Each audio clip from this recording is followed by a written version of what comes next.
আসসালামু আলাইকুম। স্বাগতম আপনাকে বিবিসি আন্তর্জাতিক ওয়ার্ল্ড নিউজে। পাশ্চাত্যের সঙ্গে পূর্ণমাত্রায় যুদ্ধে লিপ্ত ইরান। গাজা যুদ্ধবিরতির মধ্যেই ইরান প্রশ্নে নতুন উত্তেজনা। ট্রাম্প নেতানিয়াহু দূরত্ব গাড়ছে।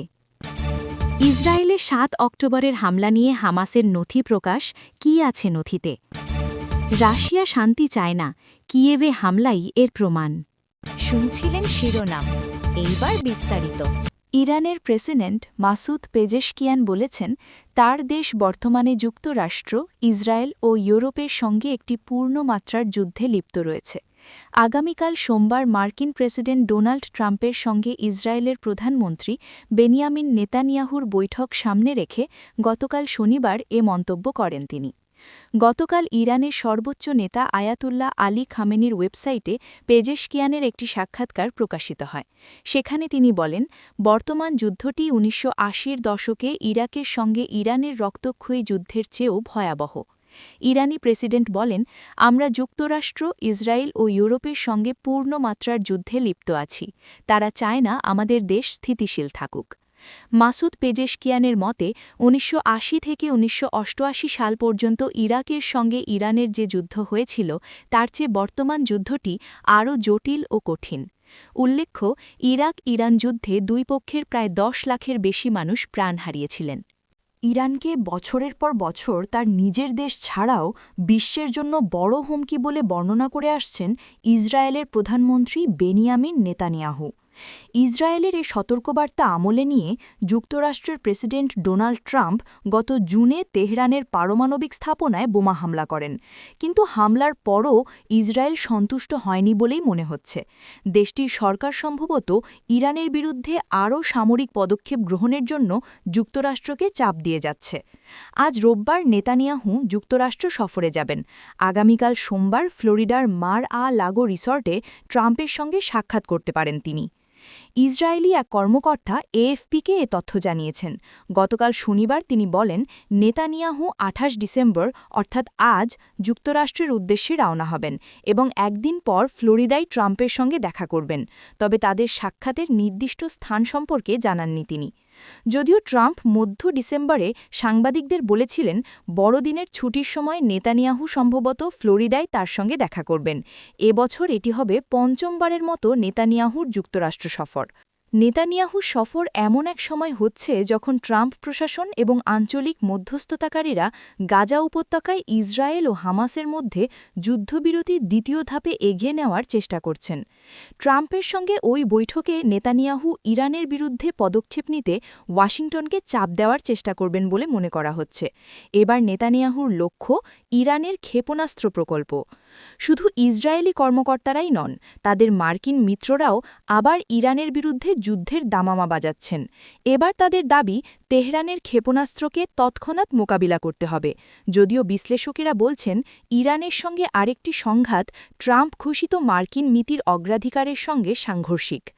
গবেষণা প্রতিষ্ঠান সেন্টার ফর ইন্টারন্যাশনাল পলিসির সিনিয়র ফেলো সিনা তুসি বলেন, ট্রাম্প যেখানে ইসরায়েল ও আরব রাষ্ট্রগুলোর মধ্যে অর্থনৈতিক সহযোগিতা জোরদার করা এবং কূটনৈতিক সম্পর্ক গড়ে তুলতে চাপ দিচ্ছেন, সেখানে নেতানিয়াহু এ অঞ্চল জুড়ে সামরিক প্রাধান্য প্রতিষ্ঠা করতে চাইছেন।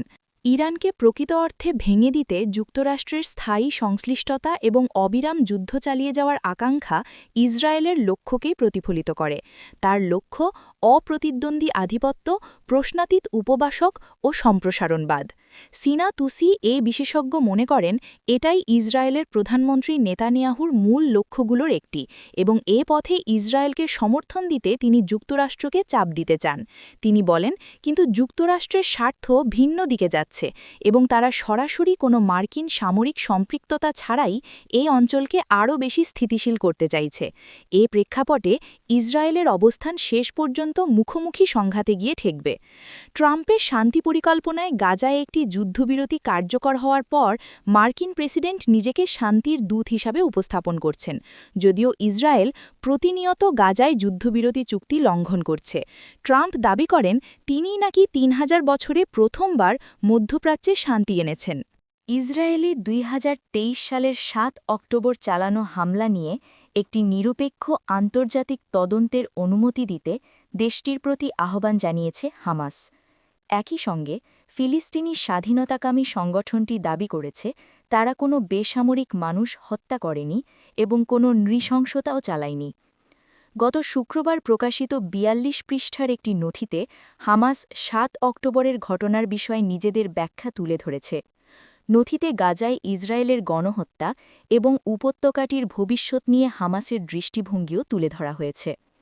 প্রায় ২ বছর আগে হামাস ও অন্যান্য ফিলিস্তিনি স্বাধীনতাকামী গোষ্ঠী দক্ষিণ ইসরায়েলে আকস্মিক হামলা চালালে প্রায় ১,২০০ ইসরায়েলি নিহত হন। এছাড়া ২৫১ জনকে আটক করে গাজায় নিয়ে যাওয়া হয়। নথিতে হামাস বলেছে হামলার ঘটনাকে ঘিরে পশ্চিমা গণমাধ্যম ও জায়নিস্ট লবি গোষ্ঠীগুলো একটি ভ্রান্ত তথ্য প্রচারণা চালিয়েছে। হামাস আরও বলেছে ইসরায়েলি কর্তৃপক্ষ শিশু হত্যা ও নারীদের ধর্ষণ করা নিয়ে একের পর এক মিথ্যা এবং ভিত্তিহীন অভিযোগ ছড়িয়ে আগে থেকেই পরিকল্পিত একটি সর্বাত্মক গণহত্যা প্রকল্প বাস্তবায়নের পথ তৈরি করা হয়েছে, যার লক্ষ্য ছিল গাজাকে অস্তিত্বহীন করে দেওয়া। হামাস আবারও দাবি করেছে বেসামরিক মানুষ হত্যা করা তাদের ধর্ম, নৈতিকতা এবং শিক্ষার পরিপন্থী এবং তারা যতটা সম্ভব এটি এড়িয়ে চলে। তারা কোনো হাসপাতাল, স্কুল বা উপাসনালয়কে লক্ষ্য করে হামলা চালায়নি। তারা একজন সাংবাদিক বা অ্যাম্বুলেন্স কর্মীকেও হত্যা করেনি। ইসরায়েলকে তারা ভিন্ন কোনো প্রমাণ দেখানোর চ্যালেঞ্জ জানায়। নতুন দফার শান্তি আলোচনার প্রস্তুতির মধ্যেই ইউক্রেনের রাজধানী কিয়েভে রাতভর ভয়াবহ হামলা চালিয়েছে রুশ বাহিনী। প্রায় ১০ ঘণ্টা ধরে চলা ক্ষেপণাস্ত্র ও ড্রোন হামলায় অন্তত ২ জন নিহত এবং ৩২ জন আহত হয়েছেন। এই হামলাকে সামনে রেখে ইউক্রেনের প্রেসিডেন্ট ভলোদিমির জেলেনস্কি বলেছেন, কিয়েভের রুশ আক্রমণই প্রমাণ করে যে মস্কো শান্তি চায় না। শনিবার যুক্তরাষ্ট্রের ফ্লোরিডায় যাওয়ার পথে নিজের টেলিগ্রাম চ্যানেলে জেলেনস্কি এই মন্তব্য করেন। সেখানে রোববার আজ মার্কিন প্রেসিডেন্ট ডোনাল্ড ট্রাম্পের সঙ্গে তার বৈঠক হওয়ার কথা রয়েছে। ওই বৈঠকে যুক্তরাষ্ট্র ও ইউক্রেনের আলোচকদের মধ্যে সমঝোতায় পৌঁছনো ট্রাম্পের নতুন ২০ দফা শান্তি পরিকল্পনা নিয়ে বিস্তারিত আলোচনা হওয়ার কথা। ট্রাম্প-জেলেনস্কি বৈঠকের আগের রাতে কিয়েভের রুশ বাহিনীর টানা হামলায় ব্যাপক ক্ষতিক্ষয় হয়। স্থানীয় কর্তৃপক্ষ জানিয়েছে হামলায় প্রাণহানির পাশাপাশি বহু মানুষ আহত হয়েছেন। জ্বালানি অবকাঠামো ক্ষতিগ্রস্ত হওয়ায় তীব্র শীতের মধ্যে কিয়েভ ও আশপাশের এলাকায় প্রায় ৪০% আবাসিক ভবনের হিটিং ব্যবস্থা অচল হয়ে পড়েছে। ইউক্রেনের উন্নয়ন বিষয়ক মন্ত্রী ওলেক্সি কুলেবা এ তথ্য নিশ্চিত করেছেন। হামলার বিষয়ে রাশিয়ার প্রতিরক্ষা মন্ত্রণালয় দাবি করেছে ইউক্রেনের জ্বালানি অবকাঠামো লক্ষ্য করে নির্ভুল দূরপাল্লার অস্ত্র ব্যবহার করা হয়েছে। মস্কোর ভাষ্য অনুযায়ী এসব স্থাপনা ইউক্রেনীয় সশস্ত্র বাহিনী ও সামরিক শিল্প খাতের স্বার্থে ব্যবহৃত হচ্ছিল।